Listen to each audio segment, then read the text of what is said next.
studied law. I've been with Engineers Without Borders for the last 10 years or so, and for the last 3.5 years until September I was managing our agriculture value chains programs in Zambia and Malawi. I've had the opportunity to moderate a pretty exciting panel on a topic that I feel is pretty critical, and I know other practitioners and people working within the aid sector would also agree with you, which is the topic of failure. It's been an amazing experience working in Zambia, Malawi, and Ghana, and meeting with farmers, village community members, frontline staff, senior managers of development organizations, having opportunities to speak with donors in Nairobi, in DC, and London, and also other practitioners in a variety of different conferences.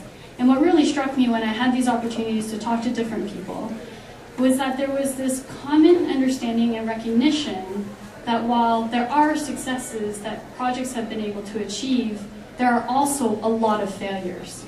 Some things are just not working.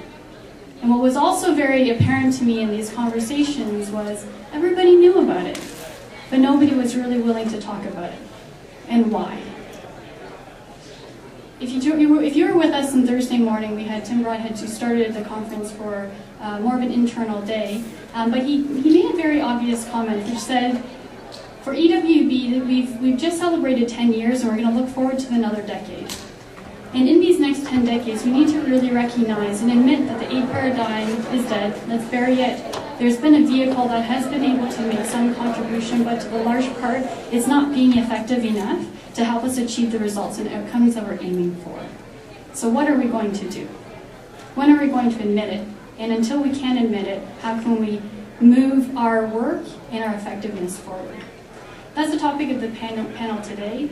I'm very excited to welcome 3 diverse speakers who will be able to speak to this topic. To the left, we have Bill Sneldahl from the Center for Global Development, and he's going to be able to speak from a policy perspective on how can the institutions and the systems within development really help encourage the admission of failure. Why is that important?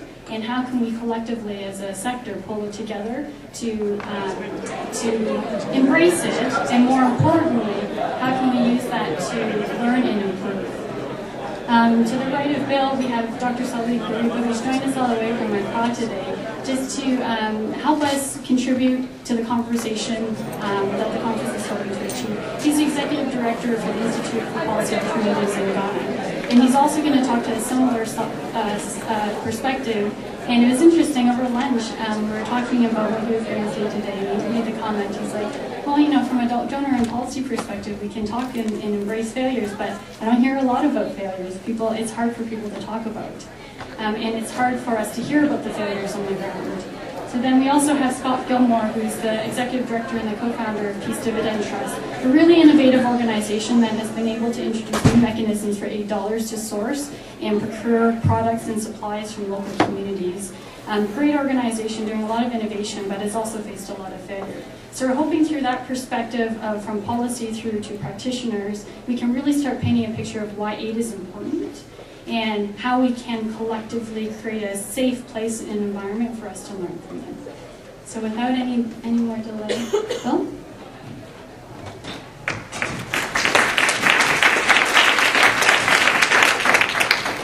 Thank you very much. When I agreed to make this presentation or speak on this panel, I didn't realize that EWB had gone so far already with the idea of embracing what you can learn from failure, and I'm really looking forward to the launch of the report tonight.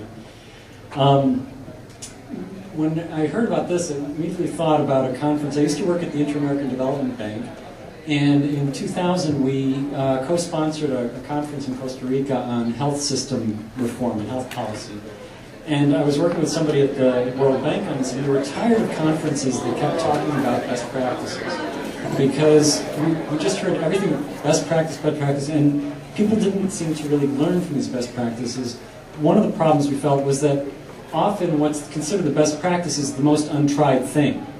We're just starting a project, it's going to be so successful, but then, 5 years pass, and then you're learning about the next new thing, and what happened to the thing we were talking about 5 years ago. So we organized a conference that was mainly about failures. About 70% of the case studies that were presented were about things that had gone wrong. And what I found exciting about that was I finally figured, at least from my perspective, why I think we learn more from failure than from successes. And it's this. When you have a success, everything fell into place. Everything worked. You had good leadership, you had the right amount of resources, the technology was there, it was the right choice. Whatever it was, you can't point to the ingredient that led to that success. But if you have a failure, and this is what came up over and over again in these different cases we looked at, everybody, somehow the fact of failure led people to hone in on, here's what went wrong. Here was the decision that we made that was wrong, or here's the particular thing that went wrong. It sort of was much more conducive to an analytical process to figure out what wasn't working, and gave you ideas of what you could do differently the next time. Much different than just touting what was successful. So I found that to be a really fantastic experience, and I'm looking forward to reading the EWB report. Before I go into sort of the analytical part of this, I wanted to branch out of my own field and into something else, which is more social psychology, and ask you 3 questions. First of all, how do you feel when you fail? Somebody brave, throw out a word or two. Crappy. That's a good one. Another one? Regretful. Regretful. I wish I could have done it differently, right? You know. Shame. Shame's a big one, right? I don't want to. This is terrible. Right? Discouraged. Disappointed. Yeah. I learned something today. Okay. Well, when we're as human beings, what I've learned is we have all these different emotions inside us, right? So what someone once described to me is if you had a stage and you sort of put up the first feeling, the disappointed person would be sitting there, and then all these other people, and there'd be one, one of the people would get up there and say, "Oh, this is great, I've learned something." But it's also in this chorus of other really rotten feelings, right? There'd probably be a couple of good people, happy people along with that too, like, wow, now that I failed, I don't have to work at this anymore, I can do something else. I don't know. So those are kind of the bad feelings and the reactions. So the second question I have is, the second question is, what is your reaction? Okay, so I feel shame, I feel discouraged, I feel disappointed. What do I do about it? Where do I want to go, or how do I want to respond? The negative ones as well as the positive ones, but let's start with the negative ones maybe, yeah?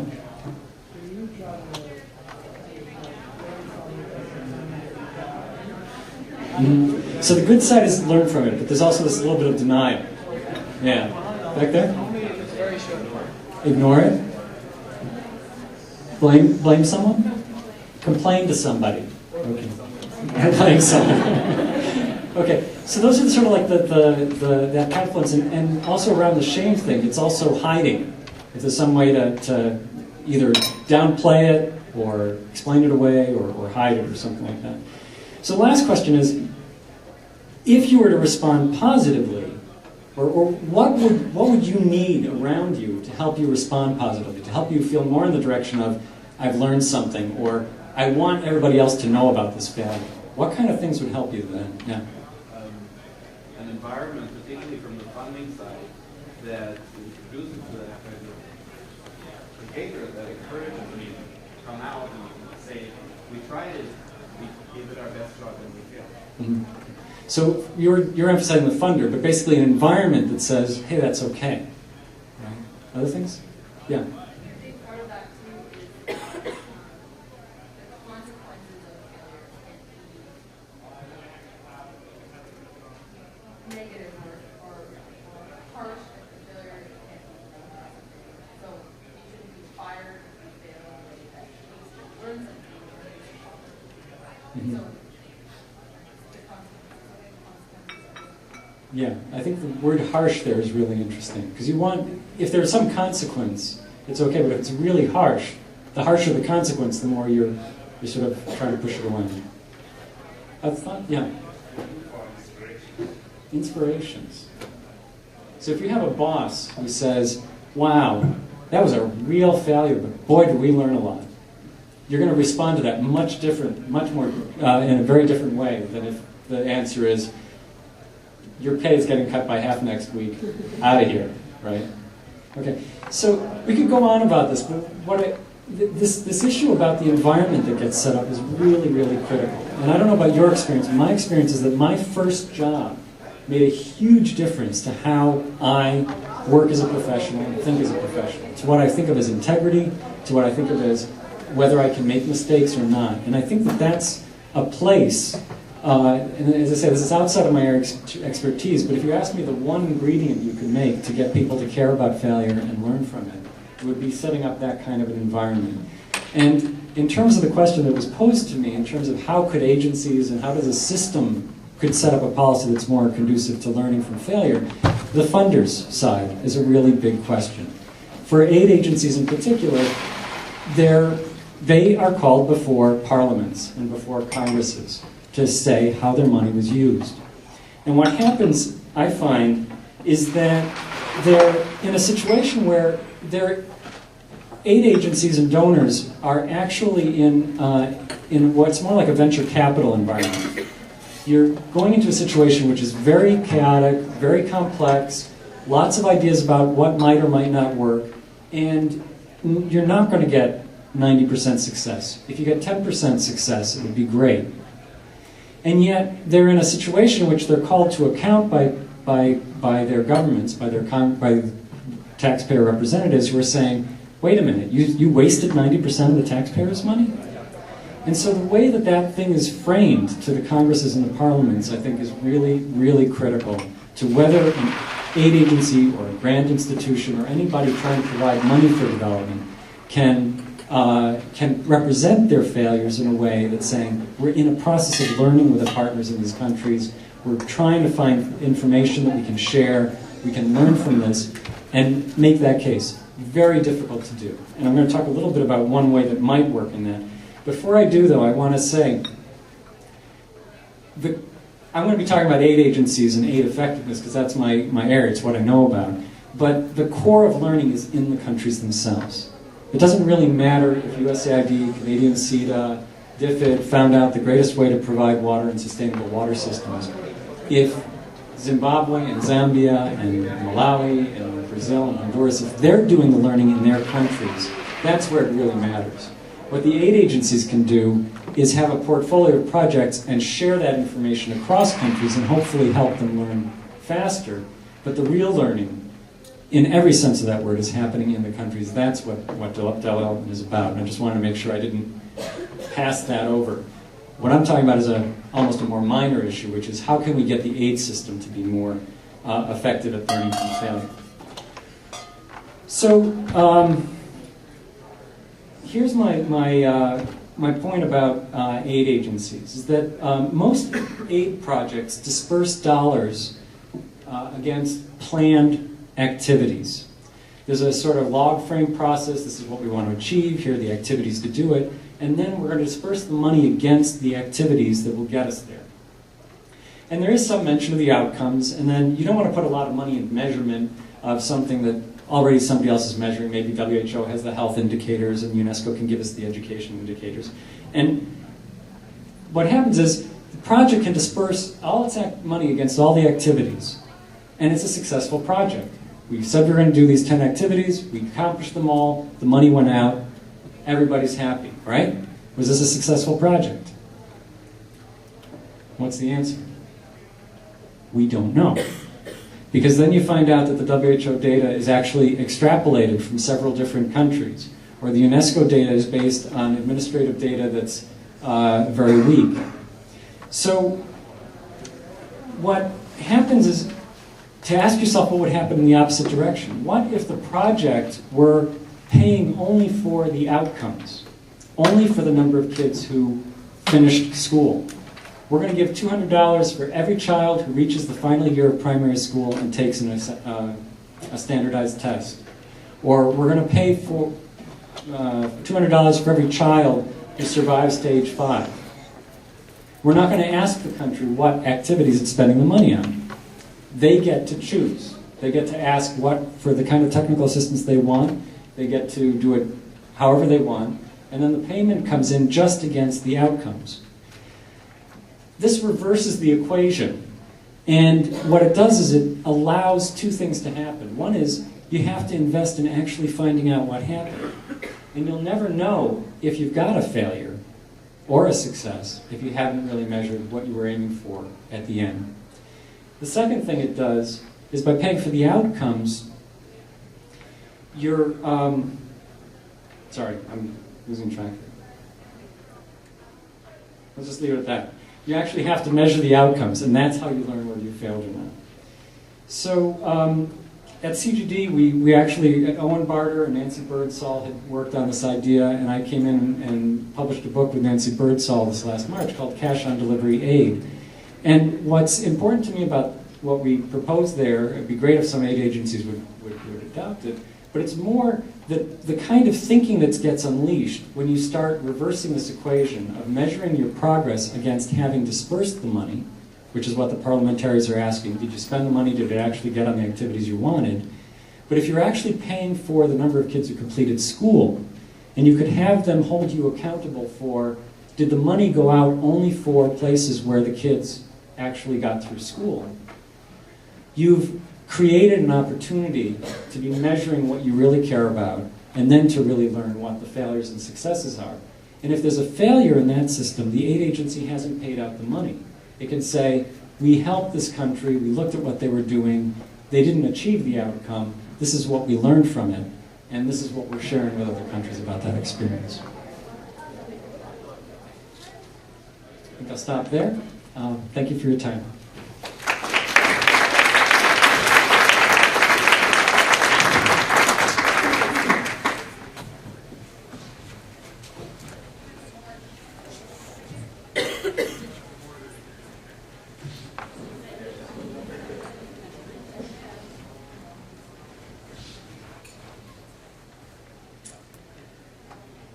My name is Sula Gariba. I'm from Ghana, and I'd just like to start by commending my colleagues, Engineers Without Borders, for giving all of us the opportunity to exchange ideas about new paradigms for shaping the development of humanity.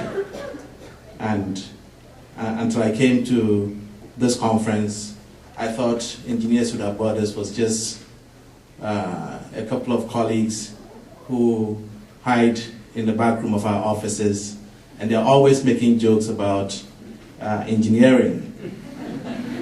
And I kept wondering, why is it they never do engineering? And they keep foraying into the fields of social science that we're in. And having seen the momentum that has been galvanized in this conference, I think it's a very commendable exercise that young people are exploring new dimensions for reshaping development. When I was asked to speak on this topic, I was a bit reticent because I come from a culture that doesn't talk about failure. In fact, when our leaders are performing miserably, we eulogize them and we sing praises to them. But if you listen to the bytext of the praises we sing to them, we also critique their failures. So the way in which we present failure in our culture is very positivist approach. And that is why I thought that in starting this, we must make candid observations that as we talk about learning from failure, that we are indeed celebrating the fact that millions of poor people the world over have benefited from the benevolence of other citizens and states in meeting their basic existential necessities. And I think that that level of success in disaster relief efforts, in human rights activities, in capacity development, above all in solidarity with people whose rights and political liberties have been violated, need to be celebrated. And that by putting a session like this, is not to denigrate what millions of people are doing out there, and they're doing some very good work. And therefore, to also say that advocates of aid and development assistance also need to be celebrated domestically for work that is being done in developing countries or even in developed countries. And so the discussions that I'm about to provoke around why aid failure matters is only a minuscule aspect of our learning process. I think we should continue to be very positive about the good work we're doing and not be depressed by the fact that some people are talking about failure. I want to make four basic messages. The first is that often when we talk about aid, we tend to talk about the project aid. Those kinds of aid that are structured in very discrete ways that can be planned and delivered. But increasingly, especially over the last 10, 15 years, the more catastrophic failures of aid have to do with the kind of aid that you can't tangibly hold, that you can't quantify in project terms and put money on it. They tend to be major public policy prescriptions that come in cloaks of aid. They don't get measured in money terms. Remember structural adjustment. For more than 15 years, there were certain kinds of policy prescriptions exchanged usually during board meetings and big IMF World Bank missions, which did not translate into major projects, but which were fundamental in shaping the lives and livelihoods of millions of citizens. Does anyone remember what a failure that was and who admitted those failures? So it's interesting when you counterpose project aid with policy aid to see which ones have the tendency to fail more. Second point, that aid in itself is or ought to be an add-on to development investments. Therefore, aid cannot and should not be the main driver and determinant of success or failure. So, and I debate this with Bill all the time, that when we are assessing failure of aid, the implications of it is far more important than the failure of a particular instance of aid. Because often it is that assistance which also links to larger investments in countries. Third, the growth in democracy and development tend to make aid much more insignificant in the context of national and global development. And yet the experiences that we learn from failure of a particular aid initiative can inform the way in which countries shape their national development agendas. And finally, we need to look as well at the partnerships that shape the whole development arena, not just the aid itself. And therefore, when we are seeking to learn from failure, we should be learning not only from the failure of the particular project, but measuring that against the whole gamut of social, economic, and human relations that follow failure or lack thereof of aid.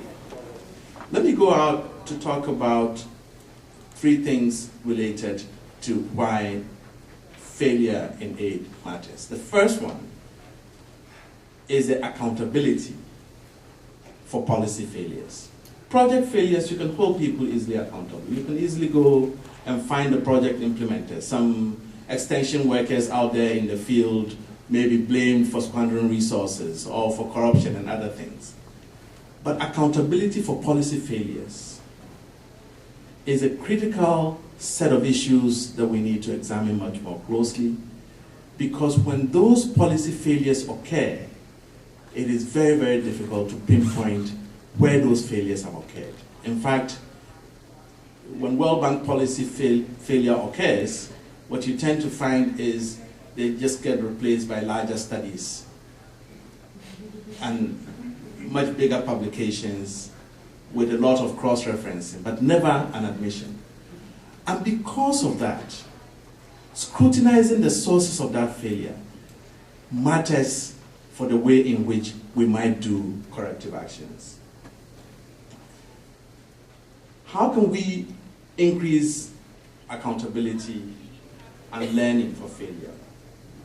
First of all, Bill and his colleagues who are doing much more rigorous measurements have to be far more sophisticated in interrogating policy failures, not just project failures. It's very easy to measure project failures, but very, very difficult to measure policy failures. Especially the policy failures that are also linked not just to aid per se, but also to domestic policies.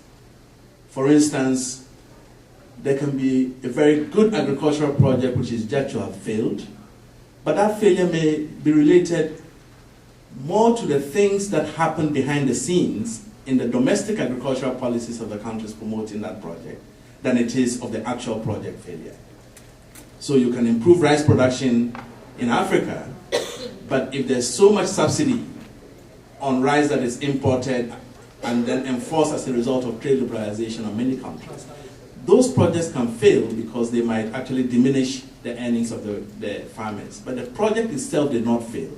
It is the policy underpinnings in the larger environment that would have failed. So the measurement, the instrument for determining failure of aid need to be a bit more sophisticated and all-encompassing. One of the other ways to learn from such failures is to improve the institutions both of accountability, for example, Parliament, and citizens that are capable of formulating and holding governments and aid agencies accountable. All too often, these aid agencies and their developing country partners tend to get away with a lot because the set of transactions that consummate that aid policy and project are not sufficiently transparent, and therefore, even when failures have been exposed in the field of implementation, little is known about the key actors, the power relations, and the interests that might have catalyzed such failures. Finally, and I think that this conference gives us the opportunity to talk about not just mitigating failures, but also looking at ways of making the kind of paradigm shift that can give us the parameters for accommodating failures as an inherent part of the development process. Because development is not a linear transgression always succeeding. The fact is, when we deal with a human endeavor, we expect failure. We provide for it, and we celebrate success, but we also learn from what does not work.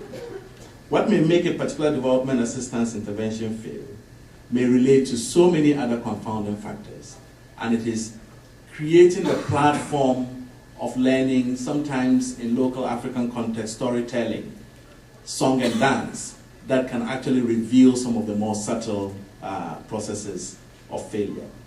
Finally, I think that EWB and giving us this platform also emphasizing the notion of partnership. When you're dealing with partnership as in the real sense, you don't talk about failure, you talk about transgressions, you talk about, missed opportunities, you talk about the sort of things that you should have done together, but because of certain conditions which were not prevailing, you were unable to do them. And that partnership platform allows exchange of culture and traditions, values, but most critically, the intellectual content of the development experiment that you are involved in. And I think that by discussing this other dimension of policy failures, we can get to understand some of the sentiments that are so often harbored but not talked about. I now work very closely in the office of the president, and I see things which are not published in text, which are not structured in projects, that are being pushed to public policy makers, that are almost from the start recipes for failure. And it is when these become more transparent, more openly talked about, that we can learn from failure. Thank you.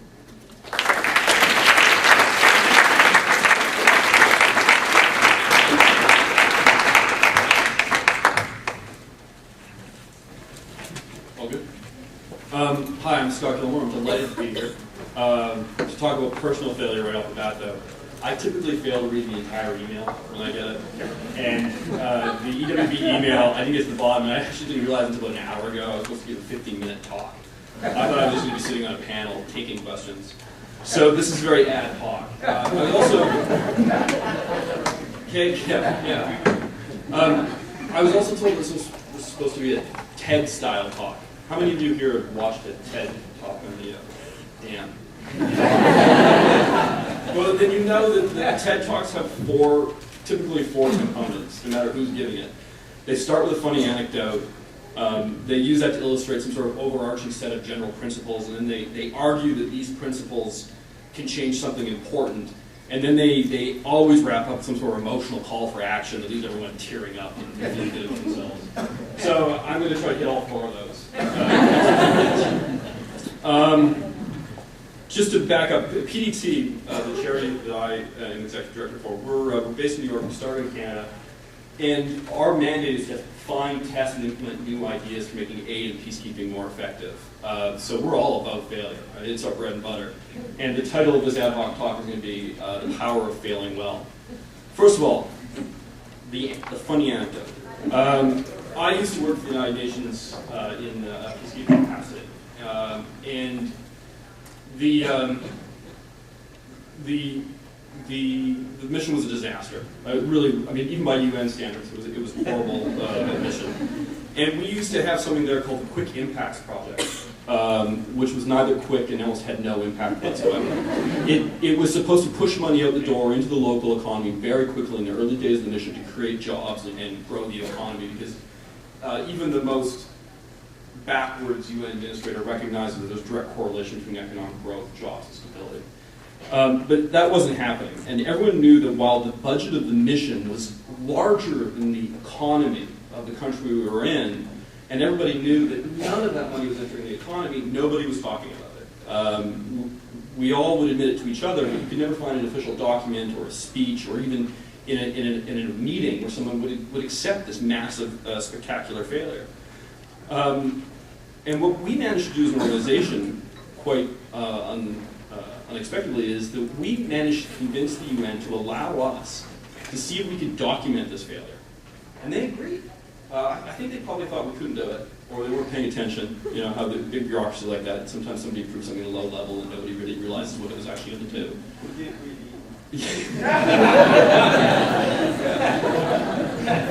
Very good. Somebody at the World Bank didn't read their emails either because they funded it. The Canadian government, I think, even put a little bit of money in it. And we went out and took a look at the 10 largest peacekeeping missions, and we did something very simple, but which unbelievably had never been done before, which was trace the money. If the UN was spending $853 million that year on a peacekeeping mission in Sierra Leone, where did it go? Who was it spent on? How much did it enter the local economy through local wages? How much entered the local economy through procurement or through the personal spending of the UN staff? And the failure that we documented was spectacular. We found that on average, only 5 cents on every UN dollar was actually entering the country it was intended to assist. And that in some missions, it was as low as 2 pennies for every dollar were entering the local economy. And the UN allowed us to publish the report. We were able to talk about it, we spread it around, we circulated it. And when the failure was out in the open, suddenly people wanted to talk about it and talk about fixing it. And we got funded to try to do something about this in the context of Afghanistan. And we set up a little project there called the Peace Different Marketplace, which had a very simple objective, which was try to create a path of least resistance between the laziest UN procurement officer and an Afghan vendor, so that we could try to shift some of that procurement that was stuff that was being spent in Virginia and Brindisi and Dubai and get it spent in Kabul and Kandahar and Helmand. Our objective was our goal was fairly low. We wanted to redirect $20 million into the Afghan economy. And I'm delighted to tell you that as of last month, this little pilot project has redirected over $600 million in the Afghan economy. It's probably one of the single largest drivers of economic growth in the country, if you don't count the poppies. The U.S. government, starting with the Pentagon of all places, has actually changed their international procurement policies to focus on what they call Afghan first, buying local. That's led Raj Shah to talk about the head of USAID, to talk about a global US government policy for supporting local procurement. In recent speeches, he and President Obama have both said that their #1 priority for economic development is local procurement. It created, not only did it immediately help people on the ground in Afghanistan, but the demonstration that this failure could be fixed has rippled around the world. And it really, to a degree that none of us ever expected. So that was the funny anecdote. Let's move on to the three general principles I want to share. First of all, failure needs to be dragged out into the light and proven that it exists. As Sully and Bill mentioned, in the aid industry, we don't fail. We use all these euphemisms. We had a challenge. There were certain shortcomings of the project. There were learning opportunities. There were inefficiencies. But no one actually says failure. No one says a project failed. And as a result, we're in the place we are in right now with an industry that's horribly inefficient and ineffective, and years are wasted, and billions of dollars that have been poured again and again to the same projects that don't do any good. So we need to take these failures, drag them out of the light. The aid industry treats these failures as though they're a mythical beast like the Bigfoot. Well, let's pull it out there and prove that Bigfoot exists. There are failures out there. And which brings me to my second principle. Once we prove that failures exist, we need to embrace them, we need to own them, we need to tame them. We have to say, this is our failure. This project failed. It wasn't because the donor was a lousy donor, or there was a typhoon that year, or this, that. The project failed. The project was badly designed. It had certain inherent flaws. And then we have to understand what those flaws are, and we have to try to figure out how to make them better. And you as engineers know how to do that better than anybody else. How do you analyze the failure point? How do you fix it? And when you've come up with why you think it's failed, then you try to come up with a solution to do it right the next time. Which brings me to the third overarching principle, which is let's stop fearing failure. It was fascinating when Bill went around the room and asked you to pull out the words that came to your mind when you failed. And those same words apply to organizations. Organizations fear failure, they're ashamed of them, they're embarrassed by them. But let's stop fearing it. Let's just accept that failure is a necessary step in terms of progress. Which takes me to the element number 3 of my impromptu TED Talk. How is this going to change something important? I don't think I have to convince this crowd. You've all come from all over the world and all over Canada to Toronto in January to talk about these issues. You already know how important these are. I mean, global poverty, injustice, suffering. What's more important than that? And if we all accept that the tools we've been using for the last 50 years just aren't working against this Bigfoot, against these challenges, then failure is going to help us get past that. Failure is going to help us change that. If we 20, 30 years from now at the, what do you call this again? Kumvana. The Kumvana 20 years from now, if we're actually celebrating the amazing progress, it's going to be because we embraced failure. It's not because we, out of whole cloth, invented successes. So finally, my emotional call to action. My wife is actually in the audience today, and she knows that I'm totally incapable of emotional calls to action. Listen, she also knows it's totally improbable that I would be quoting the militant Harvard Cross Cornell West, but I'm going to anyway. He said, yes, it's a failure, but how good a failure? So right now, the aid industry is a failure, and it's not a good failure, it's a lousy failure. You can change that. You can learn to fail well and then teach the industry how to follow your example, whether it's your example as individual aid workers, as individual change agents, or EWB, which is leading the world on this issue. You're already out front, keep going, everyone's going to follow you. Anyway, thank you very much. By the way, I'm on Twitter, where you can hear more of these uncensored rants at Scott_Gilmore.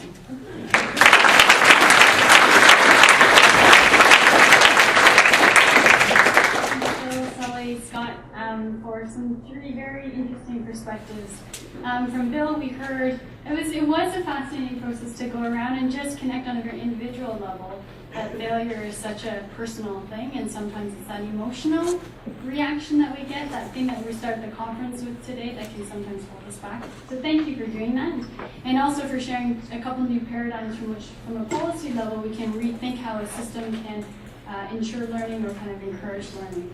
And Sally, for making that important distinction between project failure and policy failure and all the different aspects and dimensions from which we can probe into that.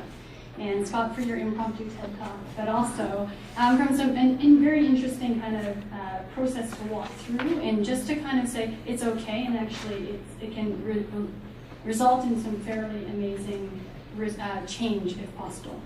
I'm gonna open the floor up to any questions, the audience. I assume there's gonna be quite a bit, and if not, we have a few that we can pose. So, working on the funding side, or starting to work on the funding side of development issues, this is a huge concern for me personally. The issue how to get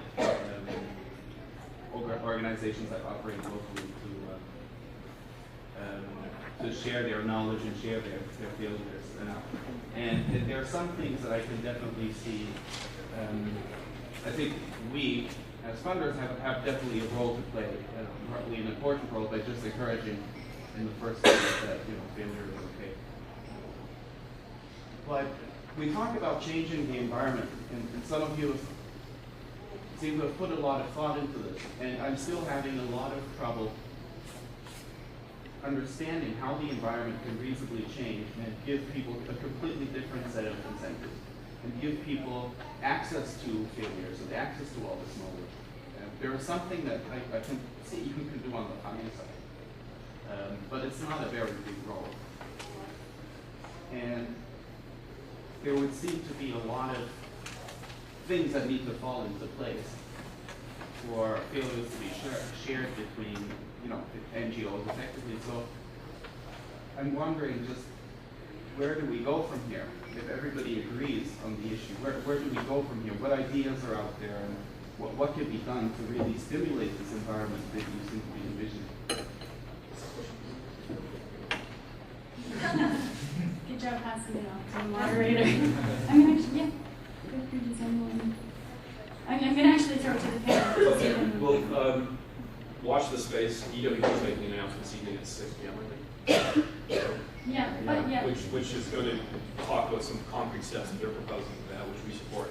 But the industry, it's large in terms of dollar size, but it's small in terms of decision makers. And when you bounce around it as a funder or an organizational head, you run into these people quite frequently in this local forum, for the local initiative, or here. And I don't think you need any sort of magic bullet to make failure reports industry standard. You just need to start talking about them and demonstrating them. Twitter, for example, that's how I found out about it. A New York Times correspondent said, "You wouldn't believe this, a Canadian aid agency or Canadian NGO that's put up a failure report." And instantly, that went all over the Twitterverse, and people started blogging about it. And within a few weeks, we decided to adopt it for ourselves as an example of the way you should do it. And when we put our failure report up, within minutes, I got phone calls from some of our donors congratulating us on it, and university support. So I think you're going to be surprised. Over the next year or so, we're going to start doing more failure reports just as frequently. Well, not as frequently as you hear best practice, but it's going to start moving into lingo. And I think organically, it's one of these ideas that as soon as you hear about, or as soon as anyone hears about EWB's failure report for the very first time, within seconds they say to themselves, "Oh, that's so obvious. Why haven't we been doing this for 20, 30 years?" And that's the telltale sign of a brilliant idea.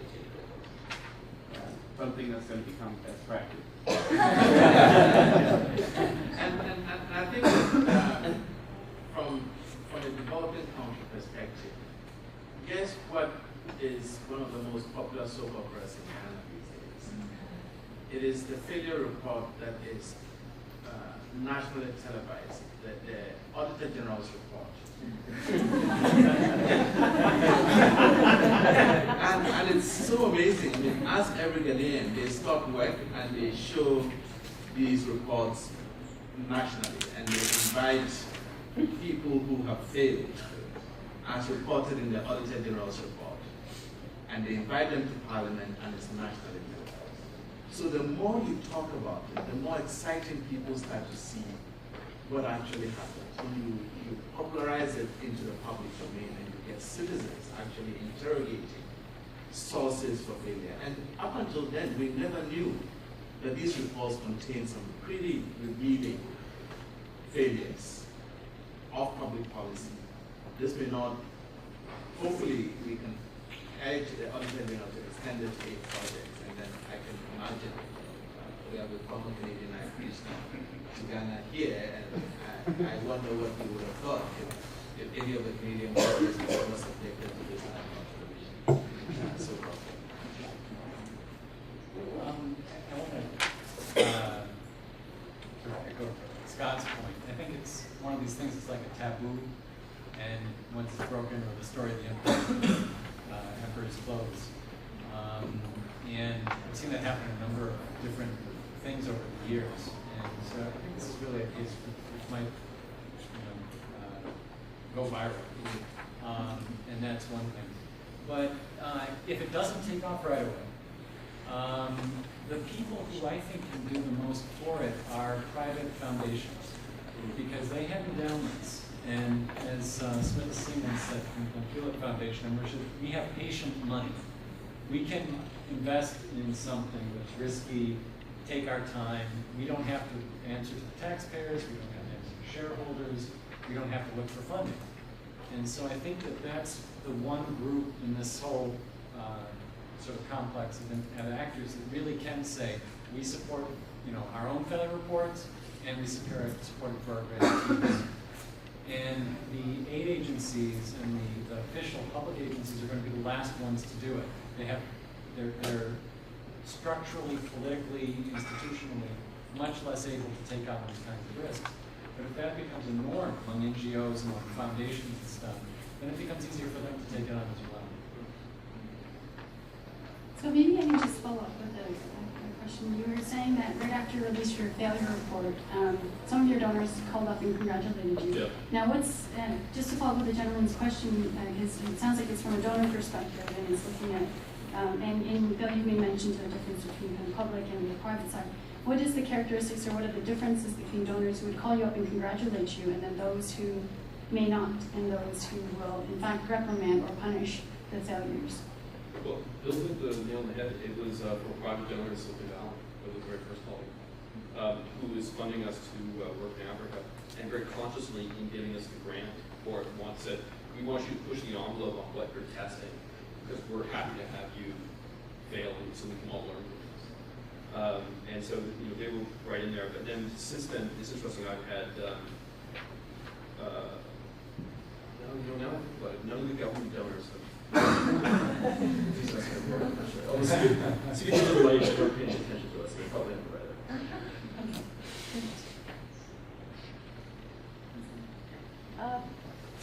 I was wondering, you were speaking about the importance of admitting failures, but I guess the goal of admitting failures is then ultimately to make change.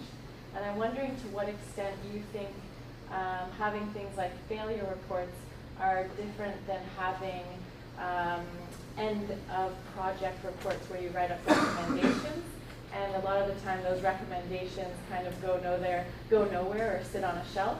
So is the hardest part admitting failure, or is the hardest part actually making those changes and drawing those lessons and putting them into action?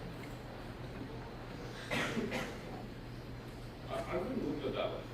It's not one or the other, or one part being part of the other. It's a process. Right? The very first step is admitting failure. The second step is doing something about it. Or the second step is actually learning why you failed. And the third step is doing something about it. And with end of project reports, of some, I've written some of those. They're fairly artificial documents, right? I mean, they've got one eye on the donor, one eye on the potential for new money. They're not very frank. And the euphemisms that I used they fill failures or fill end of project work. Maybe EWB end of project work, right? I suspect probably all. But generally in the industry, they're nonsense. So the nice thing with the failure report is it does drag it out. The EWB example, it drags it out. It takes it from the back of a project report that no one's going to read, or only a project officer and see it going to read. Pulls it out, puts it on the front page of your website, puts it in a conference like this, puts it on, well-known blogs in the inbox of a New York Times conference. The part is how much you actually examine it. And at the Inter-American Development Bank, for years, we get road projects that weren't maintained, or water projects that weren't continuing. And so there was failure. People knew that there was maintenance problems. But it was sufficient to say, this project's going to be different because we've addressed this with a new component that's going to make maintenance happen. And I think that part of what Scott was saying about embracing it as recognizing it up front as failure. This is a problem, and we've got to solve it, rather than, oh, this was a bump in the road, we can paper it over. But it also depends on who's judging failure. This popularizes the process of assessing the project or the policy. And who's counting, who's measuring, who's assessing.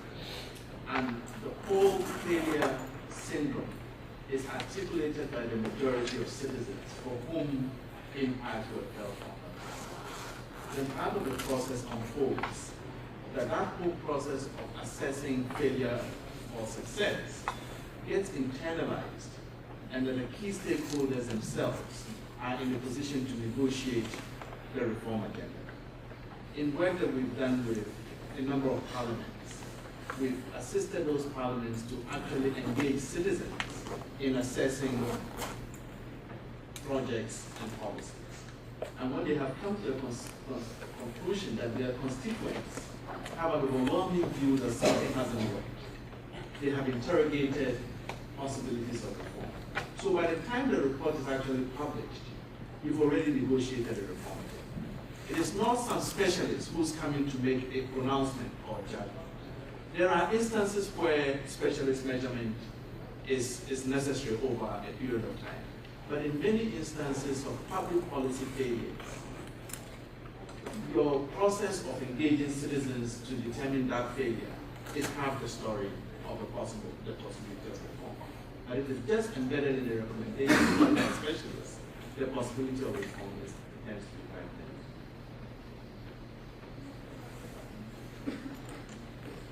thin. Struck within the world of health trials, you have to register your clinical trial at the outset, so that if it turns out that your drug doesn't work, you have to acknowledge that because you've told the world at the outset that you're conducting your clinical trial. That's something we don't do as far as I know in development. So we have a publication bias. We only publish evaluations that were a success. One thing that we could do to be more systematic about acknowledging failure is have a registry of evaluations in which you register your evaluation before you get an answer, rather than only publishing the ones that succeeded. Is that something that the panel thinks we could get some agreement on in the development system, the way of making sure that we learn from our failures as well as our successes? And the second question, or a related question, is I'm worried that where we do acknowledge failure, we don't learn.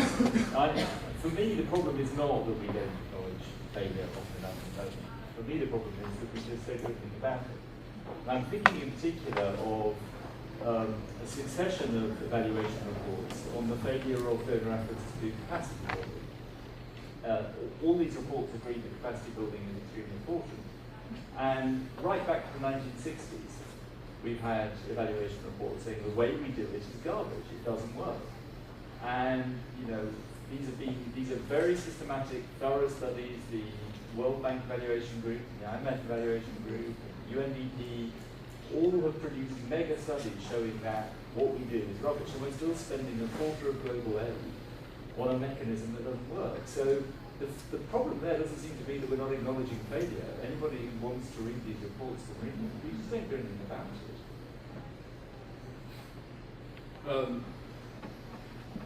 I like your idea of registering evaluations. But it's linked integrally to the point you bring up about the failures are being reported of it. But who are being reported on?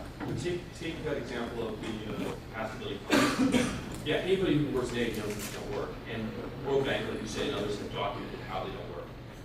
And their evaluation reports are up there, but they're not the ones that matter. The ones that matter are sitting in Canberra right now, there's a stack of evaluation reports of all of their capacity building projects in South Pacific, where they say there's exact same projects that clearly failed were successes because they were evaluating them by, were they on budget? Yep. Did we send somebody like we said we were to Solomon Islands? Yep. Did he sit in Honoria for 6 months? Yep. Didn't get malaria. Didn't get arrested. Came home. Success.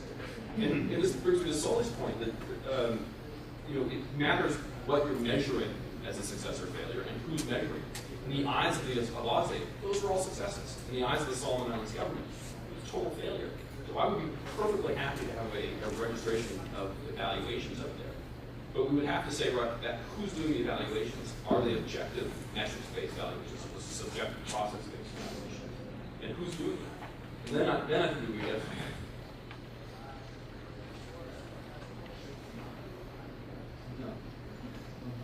I was just going to add on the prospective registration stuff. That's an issue that came up around when the International Initiative for Impact Evaluation, Sue was on the board, got created. It's a grant-making institution, very high rigorous standards for rigor of impact evaluation.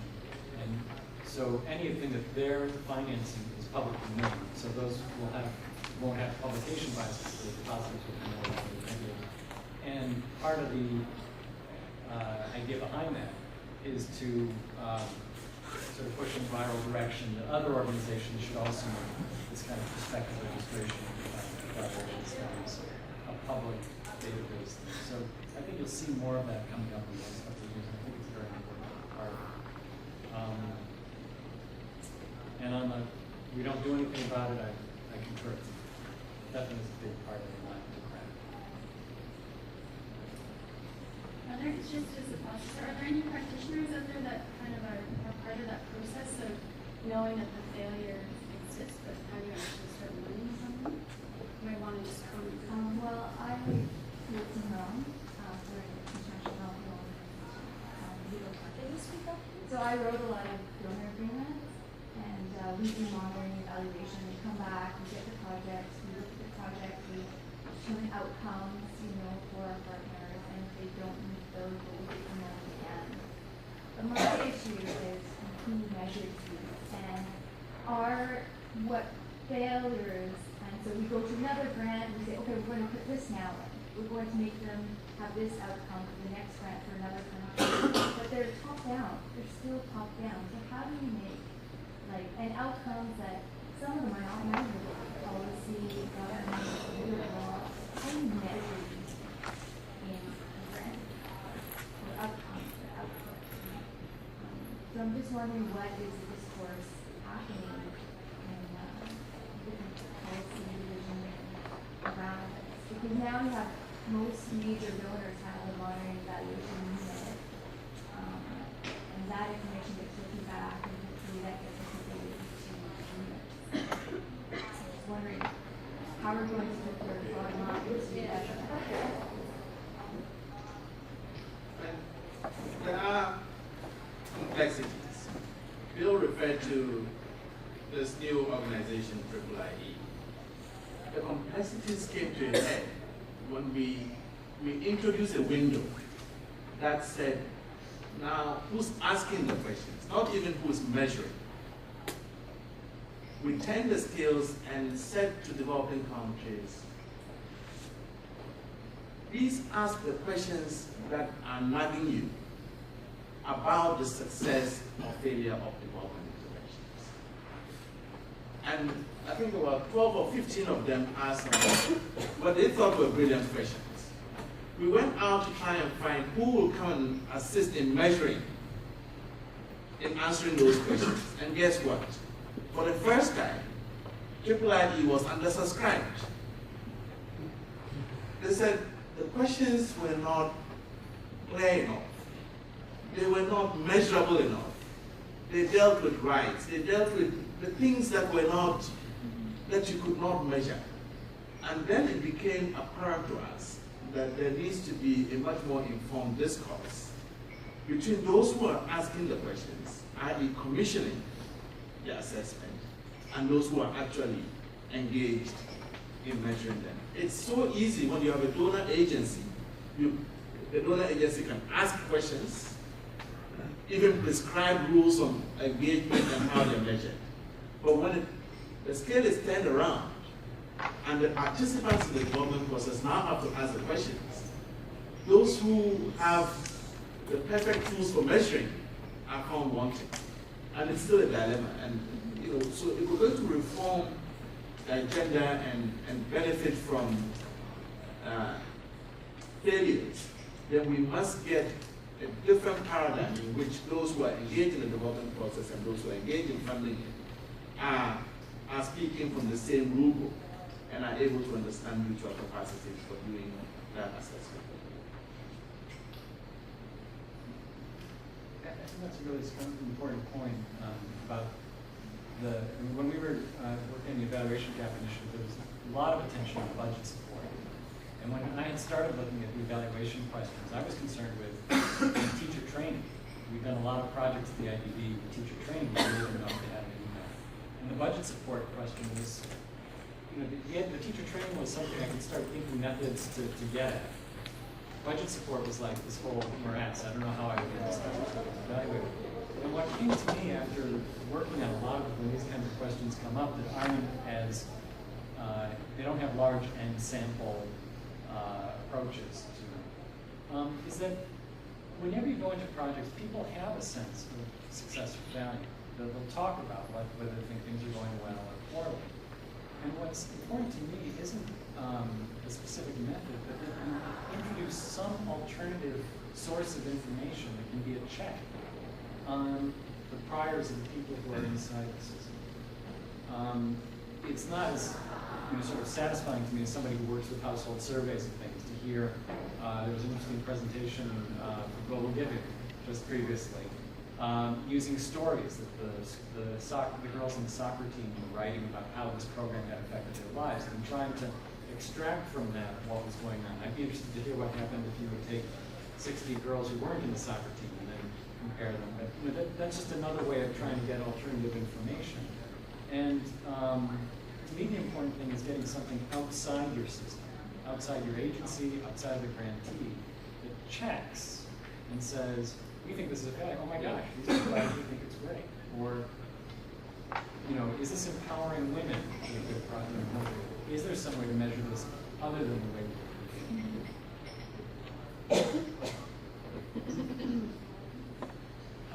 Well, first I wanted to resonate on the experience with the development foundation. In Burkina Faso in 2007, I helped a team who had been implementing an impact project, funded project for 7 years. We produced a report internally, and I felt like the team, the facilitated process that we had carried out, extracted knowledge from all this information and feelings that people have been living for 7 years, and being frustrated about it, and created this report and submitted it to the world. But then an expert team was sent for a week, and with their prepared questions. The questions were already targeted towards the second phase of the program, and even looking at what worked or not in the past. And I talked to I was in the team, so I was sort of part of the family, so I sort of had a voice, and was able to, but because I was white in the team also, I was given a bit more attention by the experts. So I was able to sort of pass data, pass information, but even the team dynamics and things that we needed to know in order to make good recommendations to people. One of the emails that I received afterwards from the economists in the team was, hey Boris, this was really great to hear all the ideas you had for different things you could be doing and how it's do it differently. If you have other ideas, just send them to me because you have $20 million to justify. And I still have that email.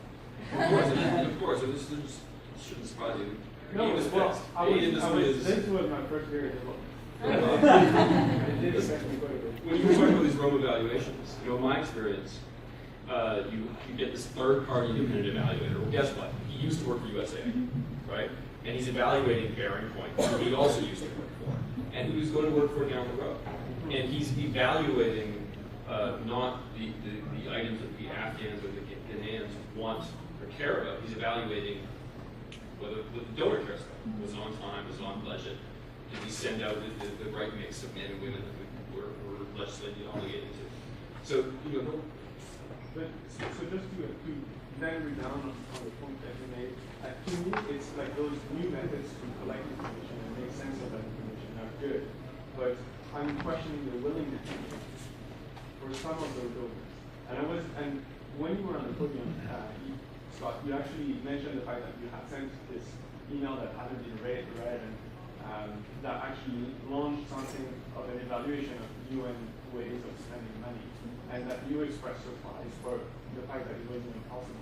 And in fact, I think that's the surprise, that's the issue. The fact that the UN accepted to be evaluated and review its practices, and or the surprise that the US government would now say, well, yes, local procurement is the thing that we want to go for. With that, even that recently the World Food Program is allowed to source food aid from local sources. All these changes are willingness from sometimes policymakers, sometimes government officials, sometimes the public. But I feel like the issue might be more on the willingness to that in the outcome. This goes back to one's point as well, is you can have the evidence that this isn't working, major change, what's going to make it change? And that goes back to what was said here about accountability. The report is only, the report has an impact. If somebody who reads it has the authority and discretion to do something about it. If they don't, it has an effect only if the person they respond to, or if it's a taxpayer, citizens in the country, or something like that, has some voice. And reports, this to me is the dilemma with publishing failure of development programs and aid programs, that there's a risk of going in the direction of, oh, aid's a failure, these things don't work, we shouldn't do anything, which is the fear, harsh response that we're talking about, versus, gosh, here's something we want to be embarrassed. I mean, being embarrassed is actually very useful if it's at an appropriate level because it gets you out of your comfort zone. So your example that I've had is what would have changed the accountability in the organization? Either would have been somebody in the organization who had the authority to say, hey, we need to really do something differently here, or that report would have had to go out to some beneficiaries, some citizen group, some government that exerts some kind of pressure. There's a question in the room. I listen to all this argument, and I think of a tension that we're trying to deal with in CEDA where I work, which is the tension between accountability and learning. And no one's really made that dichotomy at the table, but I think fundamentally that's what this is about. There was a question earlier about, well, what can donors do? Well, donors can require a different kind of reporting, which is more focused on learning than just accountability. So, I mean, the question we tend to ask now in our reporting is, show me that you achieved the results you said you were going to achieve. That is the essence of a report to a donor today. A different question is, what did you learn from this? How do you assess the performance that you did achieve and how you could have done better and what could be done in the future? It's a different kind of report. I've had experience writing a different kind of report and finding that donors received it extremely well. But I think there's a culture shift that needs to be done here towards much more emphasis on learning, or at least finding a balance so that you've got instruments that focus on learning and you've got perhaps other instruments that focus on accountability. Doing both at the same time doesn't seem to work extremely well, so we're thinking maybe you have to separate them, have a certain budget for accountability purposes and a certain budget for learning purposes, allowing recipients to manage that budget. We have to work on some innovation. And I'm very encouraged by the idea of Engineering Without Borders putting it out there unabashedly, saying, here's our failure report. Maybe that's one way we can start getting this kind of culture shift over time. Could I say a word in defense of CWC? I gang up with CWC a lot. And for a reason, I mean, it, as you know, it ranks poorly in the DAC standings for things like the burden it puts on the date parts of the paperwork and process. But that's not because of people like you, it's because people like you are also accountable to the Treasury Board. And so, while I agree with you, I hope that there is a cultural shift taking place, I haven't seen it yet. We've got a couple of big grants to see right now, and unbelievably, in the contribution agreement, there is nothing in there that says you have to have this impact. There's stuff in there about, you know, lots of process stuff about how many meetings we're supposed to have and this. And it's because all of the people that are working with us on this are so beholden to Treasury Board. And these, you know, that a dollar spent in Helmand province of all places, you know, probably one of the most difficult operating environments on the planet right now, has to be spent with the same level of documentation and the same degree of process that it was spent in a total. And so that's, I think that's got to change first before you're allowed to make that cultural change that you're talking about.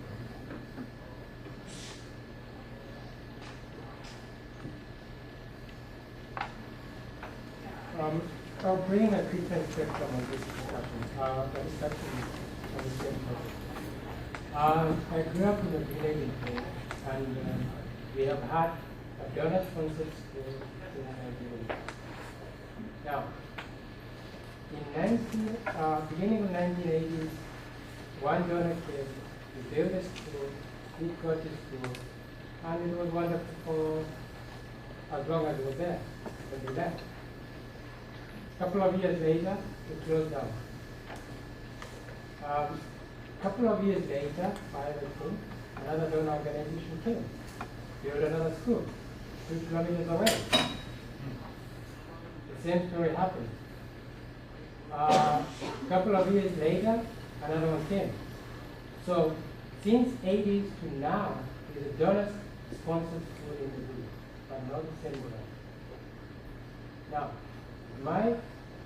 what I fail to understand is how we could measure it. Looking at the village, it's a success. We have a school all around from 1980s to today.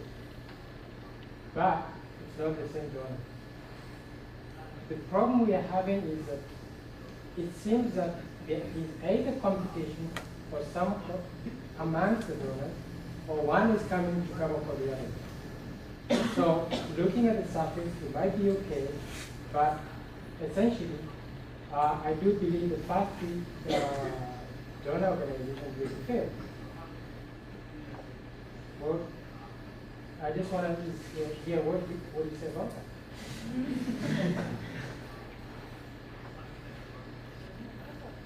Well, I think that if you look on the surface of it, that are the educational objectives of that system.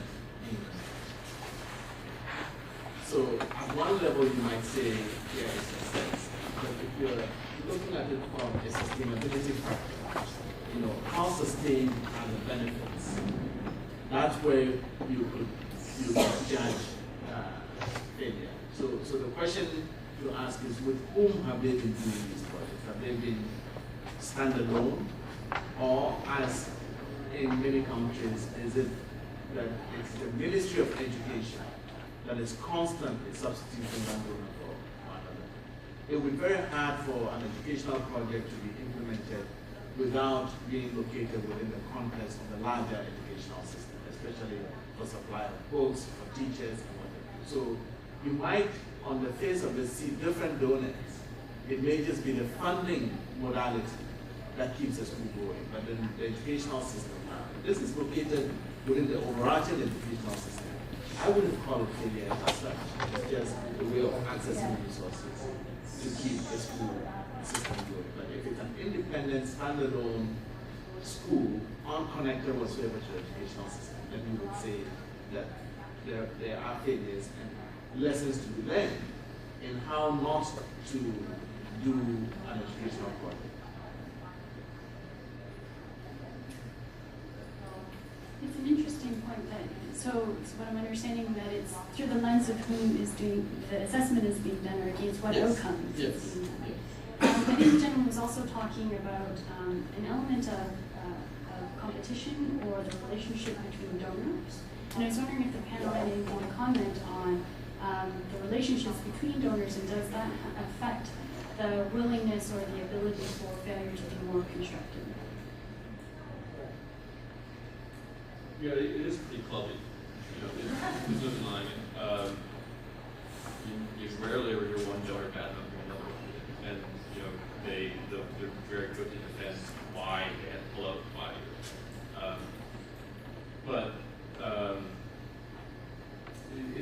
I think when I talk about failure reports and why I get excited about failure reports, not because I think they're going to get rid of all of our failures or that they're going to shed light and change everyone's behavior, but they're an important step forward in changing a significant proportion of the others. And the example you give, a failure report wouldn't have been written, right? No one's going to write a failure report because they pull out of the country. Why would they write a failure report if they're no longer in the country? In fact, there's nobody in the aid office there anymore to write the failure report. Hopefully EWB is going to invest something to fix that problem next year. I'd say that also gets to my point. When I made that qualification, I was talking about aid, but it's in the countries where the learning really needs to happen, in institutional development and the improvement of accountability of governments. And that's not just for developing countries, it's for developed countries as well.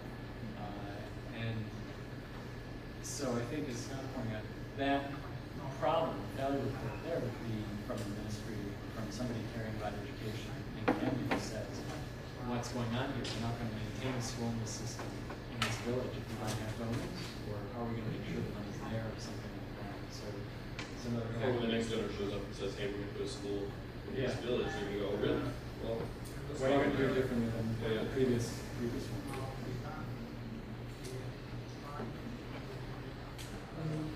I'm just wondering, I'm confused, how do you know, because it's not like with the own failure, you have to like accept it, knowing what you did wrong, knowing that you start moving it. I'm wondering where you, like, how do you know when failure, like, when you've achieved failure? Like, how do you know when you approach that point? I know it's on point, but like, when, like, I don't know, there's just so many times, you think, like, I know it's not working right now, but it's gonna work, or it's like, I just need to do like a little bit more, and like how do you know like when you continue to tweak it or continue to fail with maybe a chance of success, or if you just start your template off and like you gamble with something new again? How do you know?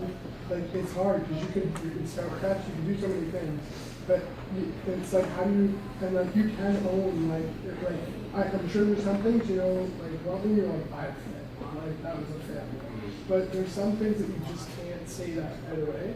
So like, how do you know when it's time to start fresh or it's time to tweak it, or if you just keep going away? It's like how do you? Is there a way to see that? Like, I'm just like, do you have your experience in any? Like, you're like, okay, once you start like seeing this, you start fresh or something like that. You know what I do really, really well? I hire people who are much, much smarter than me. Make those calls. Because I don't know the answer to that. It's hard in every situation, and there's so many variables, right? It's not just the process of the project, it's the environment you're working in, it's the context, the conflict. So I don't know the answer to that. What I do is work more closely with citizens and the stakeholders. Citizens are the best judges of results and can guide you in navigating. And this is true even of large commercial entities which rely a lot on the sentiments of their consumers. That the product is not going because consumers are not picking it up. And this is more poignant in rural social formations where if you're not producing water, the best judge that you're failing are the people who are supposed to be consuming the water or sanitation services. So in addition to experts and people who know how to do these rigorous measurements, your biggest and most reliable navigational instrument for when you're failing are the people that you're serving in this way. And if you rely on them, you will get more and more of the sentiments. And there are tested participatory instruments for engaging these stakeholders periodically to actually assess the pace of success or failure. And they too will guide you as to some of the options that will be more preferable in the way in which you can bring about reform. I think it's interesting that both comments are about getting outside information in. And one of the most dramatic experiences for me over my career has been to work inside large organizations, but then to move into another large organization and see how easy it is for people to get sort of, we know how to do this. It's those other organizations that are crazy and don't. And it's like a natural reaction to sort of like, we've got the system, and we may have a lot of conflict within the organization, but at the same time, it's kind of a, well, we're the guys who know the right project. And I think in particular, I was at the IDB, I've been at World Bank, I've talked to Penn Health Organization people, and all of them have interesting experts and people who know all kinds of different things there, but the degree to which one group would think, well, we've got the lead on this. And I would just encourage you, wherever you are, to seek outside corrections on your own internal views. There's a lot of power to what an organization can do. If it isn't open and porous to outside information, you'll never get the answer to your question, which is like, can we still make it work? Or can we just cut our losses? Maybe just add a little bit to give it EW context is that a couple of years ago there was an author by the name of Eric Dudley, wrote Critical Villager, and he also published a little orange book he wrote just for the conference. And it's a really interesting set of essentially principles around project design. And a real important principle that he really shares is that projects should be designed around a set of hypotheses, so that you're constantly testing are your assumptions around that you're around what may or may not work. Are they right or are they not right? And so you have kind of micro checks along the way, and you're always, maybe to what Bill is always saying, you're always, being guided, or what Sel is saying is being guided by whether it's your constituents, the people you're serving, or your initial guesses as well.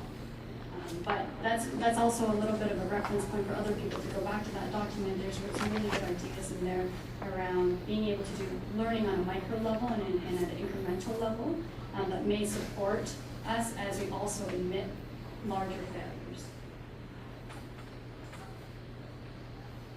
Yeah, it's in fact might be a bit more of a comment than a question, but I find this discussion very interesting, and the notion of being able to recognize failures and to learn from them, I think, is extremely important. However, well, first of all, development is a messy business, as we all know, I think. A lot of the issues we're trying to influence, I'm not even going to say tackle, influence, are extremely complex. And the notion of failure, or the flip side of it, is success. And I'm very often trying to figure out whether we are in fact able to define success and to recognize it when we see it, especially if we're grappling with social issues, if we're trying to develop institutions, if we're into the medium to long term. In the previous panel, there was some people talking about the short term versus the long term, and the fact that the project might be successful and yet not have the impact or not be able to scale up. And so I'm kind of hearing that again as I'm listening to you and thinking, well, it's all good and well to say we need to evaluate and we need to be able to recognize when it fails, but do we know for sure that we're able to recognize success? And how long does it take, and how long should we give to admit failure or to recognize success? Or to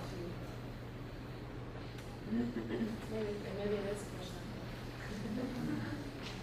I think, and I preface my short presentation by saying that this discussion should be situated in the context of the complexities of development. And especially when we're talking about human development, what we may call failure today may in fact just be an aberration. Hence the importance of learning from failure. The process by which we learn from failure, and to reference our colleague from CEDA, is not to just beat the practitioners on the head and say, hey, you failed, you failed, you failed. It's to learn from it. It's to take the implications of what you're finding out and look at the reform agenda. So it's not like failure in a situation where the whole experiment collapses, although there's some obvious incidents in that respect. Because if we don't position the learning paradigm positively, then you have people not disclosing grave things they're finding out. If they're going to be punished and beaten on the head and maybe denied funding for future interventions, then you're not going to get that, learning environment emerging. We're talking about a set of principles that discloses out front. And this is why Bill was saying that maybe foundations are better at doing that because they do not tend to hold back and punish failure categorically. They consider any failure aberrations in the development process, and that in fact, the more you try at things you failed in, the better you might get at making the project work. Our first failure report actually talked exactly about that.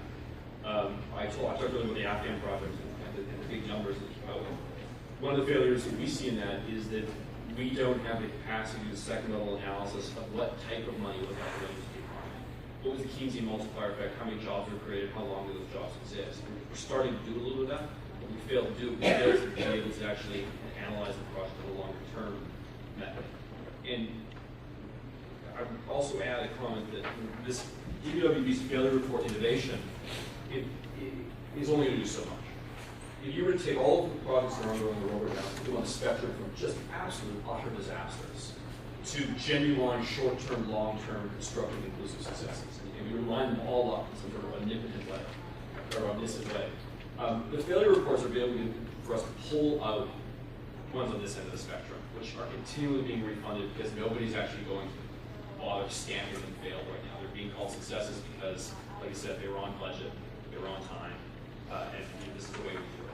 And the failure reports can be able to focus on calling things on this end of the spectrum. But in the middle here, where it gets really gray and complex, no, there's no solution to that. It's always going to be very, very hard.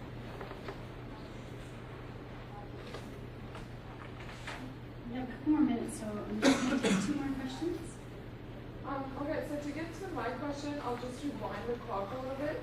I think that the idea of development and foreign aid was really became active after World War II. That's when all the nations started thinking about helping out and taking some responsibility for the poverty levels around the globe. And it seems that ever since then, up to now, we're failing to start projects or implement projects that would prevent a classic failure. For a case that was mentioned before, about the classic school case when you're like building schools everywhere. It's a really classic, typical development project failure to me. And it seems that we've had enough time to at least prevent that kind of failure. To me, it's just very classic and typical. So I would understand that maybe for a project where you're trying to improve the economics of the country like Afghanistan, that would be difficult. It's a lot more complicated, but it seems that we're even like failing at having implementable, really easy, not easy, because I don't think any project in development is, but a classic example that was mentioned. So thinking that maybe the problem isn't exactly that you're not admitting to failure, but it's something like it goes beyond just that. Because accepting failure is not a new concept.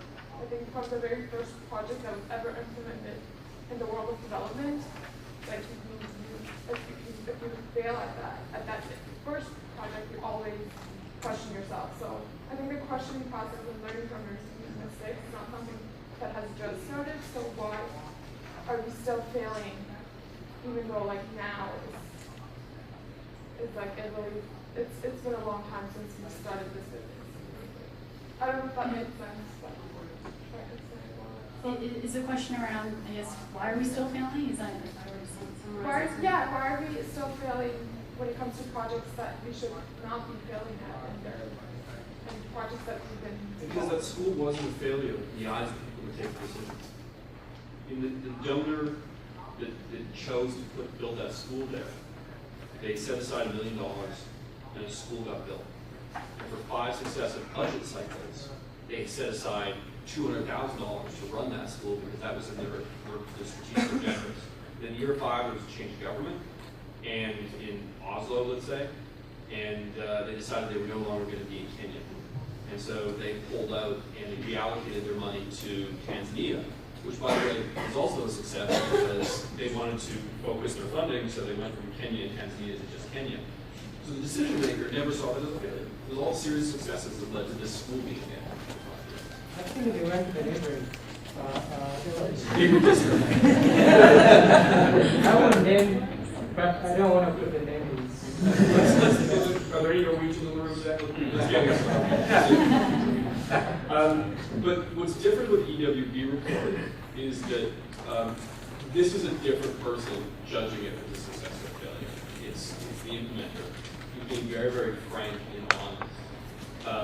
And he's putting it out there not in a after a project closure report, which is in somebody's desk in Oslo. They go nowhere. But it's being out there on the institutes so that everybody can see it. And that you can fill a room here in Toronto and chance mark people talking about it. So dragging that failure into the spotlight is forcing us to accept it. And a bit of a nuance on that failure report is that it's actually it's a report about what we did internally. So I think maybe to your point and to the other points around how do we actually turn this into action is that the report itself is actually for EWB. We make it public so that other people can learn from it, but it's around what were our own decisions and what were the failures in our work. And I think from that is that what we can pull from it is that it takes organizations that are willing to do that on your own activities first to be able to then say, okay, well then how do we actually scale that up across the board? Which then can say, okay, well maybe then we can prevent some of that failure. But it's around, the failure report is something that we want to make it really easy, and it's also around how can we look critically at ourselves first. I think, Scott, in your own failure report, you make that mention of the same thing is, yeah, we can be critical about others, but we first need to be critical about ourselves first. So that's just to kind of round off that thought around the failure report. We are a couple minutes over. I don't think we're a big rush. Is there one more question in the audience? Okay, we'll take one more and then we'll wrap up. I'm just trying to bring this together a little bit. It seems like, why are we still failing? If I listen to Scott's answer, it's because some projects are set up to fail because of the way they're funded. And it seems to me like we've been talking about failure in the sense of organizations reporting on what went wrong to notional funders. And I was intrigued by something you said earlier, Scott, not knowing a lot about this, but you said, well, as you know, CETA ranks low vis-a-vis the number of things, which sounds like, number of documents you have to sign to get funding or whatever. But it seems to me like part of the failure report or what needs to get this loop of why we fail sort of looked at thoroughly is ranking the funders and trying to actually say, okay, who funds well and why? And it would be wonderful to see if this learning was happening in funders, as opposed to sort of organizations reporting back to funders on here's what we learned and seeing the funders that say, oh, this is great, you learned something, and the ones that haven't. It seems to me that what's missing in that is because some of the funding is done in such a way that it's going to increase the likelihood of failure. There has to be learning that's going inside the funders, and it would be great if there was some kind of independent way that funders were ranked, both foundations and. Well, there is, and as you referenced earlier, our colleague from CETA, is happening internally in CETA.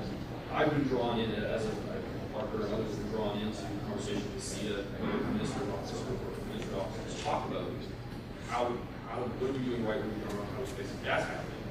this ranking I refer to is something that's done by the OECD, and so there's a peer review process that exists. That's happening. It is making DAC and doing peer review for 10 years now.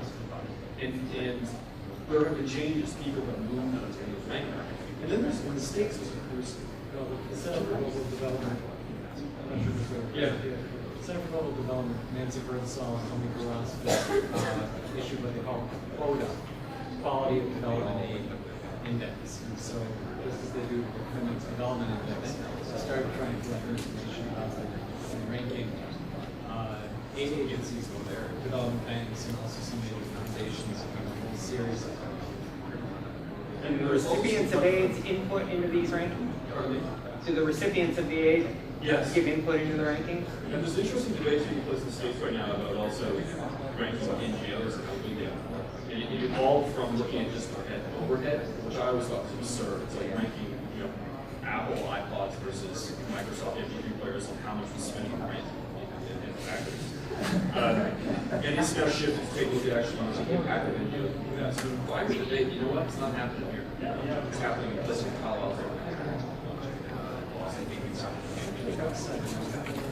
Yeah, but charity intelligence is trying to do that here. It's early Charity intelligence He's starting to do that again. That's the name of the charity intelligence. Great. We're a little bit over time, but I think that's all right. First of all, I hope that you can all join me in thanking our speakers for being here.